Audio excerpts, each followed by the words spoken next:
There we go. That is your full lineup for both your Pirelli Pro Stock Bagger and your Andrews Products Bagger GP class. And just in time, because the green flag getting ready to go up in the air, and we are getting ready to go racing here at Gingerman. And look at that. What a start from Ruben's house. Ruben, you know he's going to be first into turn one, but Sam hot on his tail. I want to see a battle here between Ruben and Sam. Looks like we got Arnie holding down that third place position. Jesse, Janisch, and it was Cody, Jesse, and then Arnie on the Suburban bikes there, holding down 3, 4, and 5. Let's see what Sam Guerin's able to do. Wasn't quite able to get up in the mix and really show a wheel to Ruben Zaus. Looks like he's trying to make a drive to do just that now. Yeah, these two are going to check out. Obviously, they got the speed, in the GP class here. Jesse needs to get up there as one of the other GP class riders and mix it up with these two. Jesse, they've had some troubles with that bike they've been working on. Really, these are some of the first laps that Jesse's seeing. So he's going to try and make the best of a bad situation out there today. And, it looks like Cody's holding down third and Arnie rounding out the top 5 still. Yeah, so Cody Gilmore, their third physically on track, should be leading the way in that Pirelli Pro Stock Bagger class. But look at this, the 2-rider breakaway. Exactly what we were hoping to see. Sam Guerin applying the pressure to Ruben Zaus early. Yeah, I was just curious, Clay, first lap, what's going through your mind in lap number 1? Honestly, it's just I think it's kind of get all the mulligans out of the way, and you got to ride your own race and your own pace. But usually what happens in that first kind of lap, you either get stuck behind someone or you end up messing with someone, and it kind of costs you a second every lap or so on. So sometimes like this, you have Ruben and Sam out there just yanking on them because they're running their own pace, and obviously they're fast guys like Ruben just, you can see him on the track, and he just looks like he's speaking to the machine, as you see right here coming out of the straightaway. For sure, yeah. I mean, these guys are making it look easy. I mean, obviously foot out, classic. Yeah, that's classic World Superbike moves there from Ruben. It's fun to watch these guys, and these guys are making it look easy, but guys like Ruben and Sam are both accomplished racers, and they're doing their job. You get out front and get that clean air and just charge forward. So exactly. I was actually able to talk to Ruben today, and this morning when it was a little bit wet, and we have better conditions now. But there's a lot more. Once again, the foot out. But there's a lot more that goes into this racing, especially with these big machines. Talking about hearing the bike, body positioning. Just there's a lot that goes into it, and Ruben is showing it right now as he's breaking away from Sam. Yeah. Taking a look now, I just looked out the window. We've got a battle royale going on for the third place spot. I wasn't quite able to see exactly who the rider was, but headed into turn 1, you saw them, they're hitting their full lock up on the brakes. They downshifted, and that back end was absolutely dancing all over the place. Let's see if we can get a read. There goes Sam Guerin in the second place spot. It is Cody Gilmore.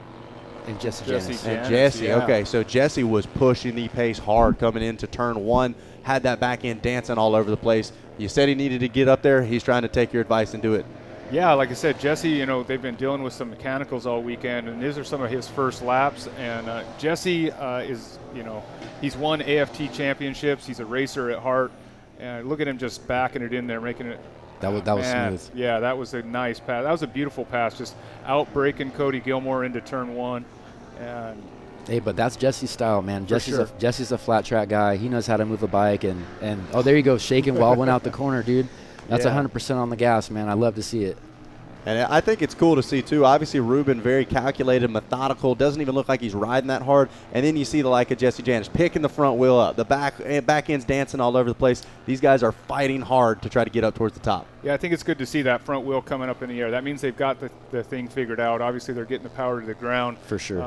Hats off to that team. They've worked really hard to get that bike. They had some turbo issues and had to have parts overnighted, and hustling to get the bike ready for today's race. So it's good to see it working well, getting the front end in the air and charging forward. And I tell you what was also impressive to see, maybe he was hiding it, maybe I just never picked up on it, but Jesse never even seemed concerned. Absolute belief in his team, knew the parts were going to come in on time, he knew what he needed to do once it got put together. The green flag drop, doesn't seem like he's second-guessing anything. He's got that thing wide open, and now he moves himself into third, physically on track, and third in that Andrew Products Bagger GP class. The real beneficiary of this right now, all by his lonesome out front in the pro stock class is Cody Gilmore. Absolutely walking away from the rest of the field, kind of sinking hooks in those top GP riders and able to let them carry him towards the front. Yeah, I think you nailed it. He's taking notes. He's chasing down these GP guys and kind of walking away from the pro stock guys right now. Cody has really positioned himself on another level right now, and he looks so good on track. I know that Arnie wants to really get up there and challenge it with Cody, but Cody is really he just looks like he's just on that him and that motorcycle are just jiving and working together. And it's kind of hard to recreate that with just anyone, So Suburban Harley Davidson has been put a good motorcycle under Cody, and it's been nothing but good for him, and I'm really stoked for him and Suburban. Yeah, they've found the right combination with those two. Because he was ripping the Sportsters before. Yeah, this is his first season on the bagger. Last year he was riding, the XR 1200 in the lightweight twins class, and so yeah, he hopped on this bagger and it just came natural right away. I looking at the race right now, it looks like he's been racing for 3 years since it started. Yeah. With you, Yeah, day one. back in the early days, right? Yeah. So enjoying watching the top of the field make their way through. A little bit of space now starting to get between all of them as Ruben Zaus is trying to bring things home and make it a quick race at the front of the field. The 111, the Spaniard, talking about taking Bagger Racing League across the globe next year, actively not only wanting to be a part of the racing action, but wants to help the sport and the series itself grow. And there you can see he's not just throwing the leg out; he's stopping that thing with his own feet if he's got to. Yeah, I know. Ruben makes it look easy. He makes it look like he's kind of going slow, but trust me, he is on it out there, laying down some respectable lap times. Out front, guys like Ruben are great ambassadors of the sport. They're great people to have involved and grow the sport, not only here in the States, but internationally. And it's cool to see and be a part of it. So it looks like we got the halfway through the race. We got Ruben Zaus, Sam Guerin, and Cody Gilmore, top three right now. Just looking out the window, hearing all these beautiful bikes pass through. It's a beautiful place to be, and couldn't ask for a better place, Yeah, this is a great weekend of racing. Now the sun decides to pop through. All right, it waited for the main event to make a nice, shiny sunlit sky for us as we're watching Gilmore not letting Janisch run away with him. We saw the pass get made, but he is not letting Jesse ride off into the sunset. He's maintained about that 1.5 to 2 second gap for the last lap or two. You know what I'm noticing on screen here is, sitting in third place is actually Jesse Janisch, but it's not showing in the timing and scoring, and I'm hoping that it means that their timing and scoring device is malfunctioned. They haven't had a chance to test it yet this weekend. It'll be unfortunate because the timing and scoring is what it is, and they'll have to have a conversation after the race. But Jesse's sitting out there in third place, even though you're not seeing him on the screen right now. So riders making their way through, really getting to open those machines up down that back stretch. Ruben seems like a very intelligent rider in the sense of you see him taking little glances around. He likes to seem to know where the other bikes or other riders are. So he knows exactly how much he needs to push. And you see, after he gets whatever that magic number is in his head, he gets out far enough, he just starts managing, not really pushing the pace. Yeah, and that's just, a testament to his racecraft. He'll know, they talk about managing your lead. And Ruben will know that if he's got a certain amount of lead, he can kind of just like ride a pace that's comfortable. He doesn't need to push the limits and just manage that lead. But that takes a lot of time and a lot of skills to develop that over time, of being able to kind of stay focused on your lines and your braking points, but also manage the gap to the guy behind you. And Ruben does this all, like it's, walking. Absolutely. It's just nothing to him. So, but that just comes from a lot of time and skill on a motorcycle. Taking a look outside of the Tucker Speed studio here, I am seeing Sam Guerin still holding down that second place spot, but it looks like both Jesse Janisch and Cody Gilmore are starting to close the gap up to him a little bit as they get ready to head. Looks like it'll be headed towards turn 11 as we see. There's your leader. If we can hold that camera shot, we'll wait to see. Should see Sam coming over the hill here in just a minute. And it looks like he has got Janisch and Gilmore hot on his heels as well. So Sam kind of in no man's land right now. You see him, but there right behind him, once again, just got that Jesse's got that back end sliding all over the place. He is pushing it for all it's worth. I love to see it, and you know, coming from a flat track background, Jesse's not afraid to get that bike sideways, but he is pushing the limit. Obviously, if he's getting that bike sideways like that, he is pushing hard. He wants to charge for it. We're seeing Jesse Janisch's name up on the screen now, so hopefully that means his transponder is working and he's being timed and scored properly. So he is inching forward towards Sam. So if he's got to go now, we're going to be running out of laps here. We haven't quite seen the white flag yet, but we are nearing the end. So Jesse's got to charge hard right now. And he's trying to do just that. Cody Gilmore hanging on, trying to tow along with him. Now Cody obviously leading the way in that Pirelli Pro Stock bagger class, so doesn't have to get up into the mix and slice and dice with these guys, but obviously if you see a rider in front of you, you want to pass him. That's just the racer's code, right? Oh, yeah. I mean, it doesn't matter who's in what class. If you're out there, the guy in front of you, whether he's Bagger GP or not, you want to get around him, right, Clay? This dude is passing Bagger GP guys. I've seen it firsthand, and he ain't afraid to make passes. I'm not afraid to crash either. I mean, it's a bad thing, but going back on what the boys were saying about Ruben, you know, the whole mental thing and playing offense and defense, that's a real thing. And obviously it's stuff I'm working on and continuously working on. You know, there we go with the foot out again, Ruben, killing it. So we saw the white flag flying. So last lap here, Ruben, starting to make his way up through lap traffic here. We see Sam not too far off of Ruben there, but Ruben's just kind of managing that lead, playing it smart. He doesn't need to win by 3 minutes. So watching his second and third make their way through the finish line here, things are still, I feel like, tightening up between Sam Guerin and Jesse Janisch. But the question is, will Jesse have enough time here on the final lap? Might need a mistake from Guerin. And I don't think Guerin's going to make any mistakes. He rides back in his hometown, he rides a whole bunch of street bikes and a whole bunch of other different things. So he's pretty in tune with himself.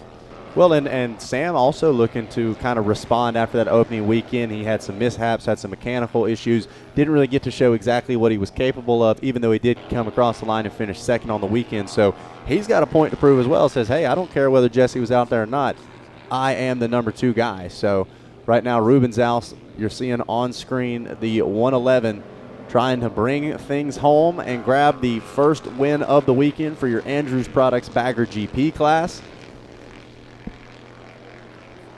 Going to be making his way, I believe that's Craig Braymiller. He'll be making his way around. Craig finished on the podium in one of our earlier classes, so it just goes to show how fast Ruben is going through that final corner. And here it is, folks. It will be Ruben Zaus continuing the streak and grabbing the win here for round 3 in the Andrews Products Bagger GP class. We'll flip back to the finish line to see whether or not it is Cody Gilmore taking the win in the Pirelli Pro Stock Bagger class. You see Ruben pumped up, celebrating. There goes Sam Guerin. He just came across the line, finishing second. Jesse going to round out the podium in your Andrews Products Bagger GP class, and it does look like it will be Cody Gilmore grabbing the win in your Pirelli Pro Stock Bagger class. So the riders going to make their way around, do a nice little cool off, and then after that we will kick off the podium celebration. So Tony Tucker going to leave me here in the Tucker Speed studio, and he's going to get ready to go chat it up. But before that, we got to talk about how this race went down. Ruben Zaus hit the ground running right from the green flag and grabbed the early race lead. Sam Guerin, though, said, hang on, Ruben. I'm not going to let you have this one easily. He funnels into that second place spot. Cody Gilmore holds on to third with Jesse Janisch fourth around the first turn, with Arnie Wells rounding out the top 5. And almost immediately you saw the separation between those top 2. As Ruben Zaus really pushing the pace in those opening laps, and Sam Guerin honestly able to match that opening lap pace pretty well. Yeah, I thought there for a little while Sam was really kind of pushing and charging. I saw him looking under, inside, outside. I thought he was going to maybe try and make a pass a few times there. You can see here he's like just on the back tire. You see him kind of looking for lines. I thought it was going to be a little bit closer of a battle. Hats off to Sam, kind of hanging on to Ruben there for a few laps. And Sam would continue to put in a great fight, and he would have to fight for that second place spot all the way through the finish. You see him still chasing after Zaus here on the RacerTV.com replay. Behind him, the battle was on between Jesse Janisch and Cody Gilmore. They may not be in the same class, but they were battling for the third place position on track. You can see how hard the riders were pushing the machines, getting acceleration wobbles. They've got the back end kicking out from under them, getting slideways, as I like to say, heading into some of these corners. There you see the front end getting lifted up on Jesse's machine, and Jesse was able to make the pass around Cody Gilmore and slide into the third place physical on track, as well as third place in that Bagger GP class. And then Cody Gilmore, I mean, Clay, talk about a rider with a tip-top shape performance and grabbing a win the way you want to do it. It's hard to beat it like that.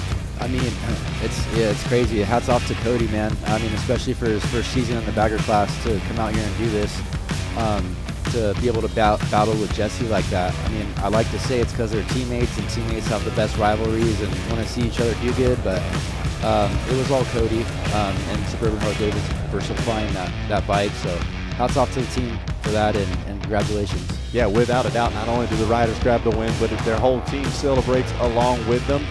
And it's easy to see why they put their trust in Cody Gilmore, as he seems right at home on that bagger in the Pro Stock class. Here we're watching Ruben close out the win. And like Tony was talking about earlier, this guy gets the gap that he wants. Obviously, he's got the team giving him a pit board, giving him information, let him know exactly how far out front he is, what he needs to do. And at this point, they were pretty much telling him, don't make a mistake, bring this thing home, don't forget to wave to the fans, because there it is, the checker flag coming out, and Ruben Zaus grabbing your Andrews Product Bagger GP win here for day one, round 3 of the 2024 season. And can't wait to catch up with Ruben and the rest of our podium finishers